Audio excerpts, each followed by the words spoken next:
క్రైస్తవ లోకంలో ఎంతమంది ఈరోజు విగ్రహారాధనలో ఉన్నారో చెబితే మీకు అసలు అర్థం కాదు. విగ్రహారాధన అని అంటే వెళ్ళి రాయి ముందో రప్ప ముందో తలంచడం కాదు, అది బొమ్మలు. బొమ్మకు విగ్రహానికి ఉన్న తేడా ఏమిటి అని అంటే ప్రతి విగ్రహము వెనుక ఒక భావజాలం ఉంటుంది. ఆ భావజాలం మనిషి పైన రాజ్యం చేస్తుంది. కానీ మనిషే దేవుడు ప్రాణప్రతిష్ఠ చేసినటువంటి ఆయన ప్రతిబింబం అనే భావజాలం నుంచి మనం వస్తున్నాం. ఈ భావజాలానికి ఆ భావజాలానికి పడదు. అది మనం అర్థం చేసుకోవాలి.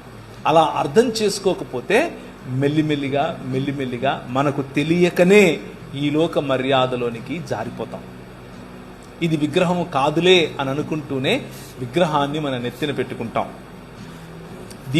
దీన్ని తాకడమో దీన్ని చేయడమో వల్ల ఏమో కాదులే అని అనుకుంటూనే ఈ లోక మర్యాద మన పైన తాండవం చేస్తుంది. అలా తాండవం చేసినప్పుడు సాంస్కృతికంగా ఉన్నాములే అని అనుకుంటూ అటువైపు వెళుతూనే మన జీవితాలను సర్వనాశనం చేసుకుంటాం. జాగ్రత్త.